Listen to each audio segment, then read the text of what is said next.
to another edition of Entrepreneurship 101. My name is David Shands. We're back again. Like, there's almost 40 episodes. Can you believe it? I'm asking you guys to touch me again and again. Okay, listen, this ain't a freaky episode, okay? You need to get your mind out the gutter, okay? Here's my question. How many times does it take for someone to see your product or service for them to buy it? Hurry up and buy.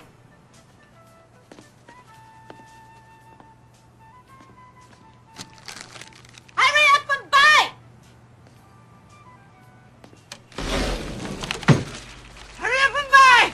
The answer is 3, or is it 5, or is it 7? My point is, there's no answer, okay? Now, some people will lead you to believe that, the number 7, studies show that it takes people 7 times, and I used to tell people that, okay? But I've been marketed to before where I saw it the first time, I saw it the second time, saw it the third time, saw it the 4th time. It wasn't until the 10th time me seeing it, that's when I bought it. But I'm asking you to touch people again and again and again and again with your product. You know my sales slogan, you want it, I got it. If I ain't got it, I'm gonna get it. So get it while the getting's good.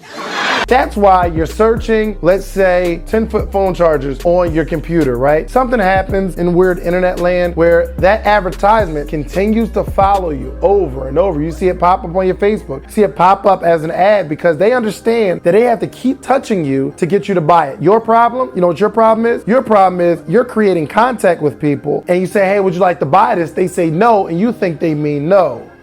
What they're really saying is, I haven't seen it enough. Do you know how many people have joined our coaching program after watching us for the last 4 months? But they had to keep seeing it. They had to keep being touched by it. So you got to get in people's face with your product. Stop quitting and giving up after a couple touches. You have to touch people over and over again. There's something called the law of large numbers, which I think I came up with. I made it up. It might not be a real thing, but it's a real thing. I understand me working in a mall. I have a kiosk in a mall and we try to sell our t-shirts. Somebody walks by and say, hey, come check us out. Hey, come check us out. We got cool shirts. Come check us out. Every now and again, out of 10 people, 1 person might come check it out. They might come to my kiosk, look around at the t-shirts and say, no, I'm good, and walk away. So let's just say, for instance, it takes me reaching out to 10 people for 1 person to come over. Well, what if it takes 5 people that come over to buy? That means I have to talk to 10 people to get 1 to come over to tell me no. I have to repeat that process 4 times, which means I have to entice 40 people to come over to my kiosk to come check it out so I can make 1 sale. Your biggest issue is you're not willing to go through that process. You think everybody needs to love your brand, and that's not the case. It's the law of large numbers. I want you to touch people, 1, until they notice. Until they notice you. What you may or may not realize, advertisement is everywhere. We're getting advertised to so often that our brain now blocks it out. Back in the day, do you know a rapper could wear a shirt by an independent artist or a designer, and then that shirt will go everywhere? Why? Because artists weren't advertising to people on a regular basis. FUBU runs the fashion world for real. FUBU, the look, the style, the vibe, the feel. FUBU, the clothes got mass appeal. They the best that ever did it. I'm just keeping it real.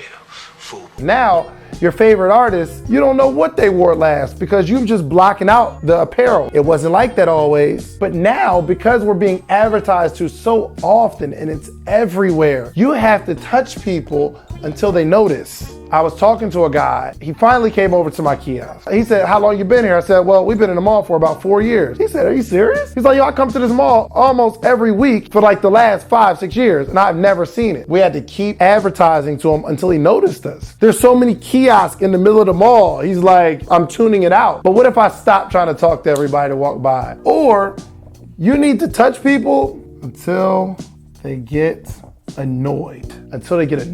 I remember I was at my friend's house, right? And my friend's baby was like tapping his mom. Hey, mommy. Now she keeps talking to me. I was thinking in my head, how many times is this kid gonna tap his mom until she notices? So he's tapping like, hey, mommy.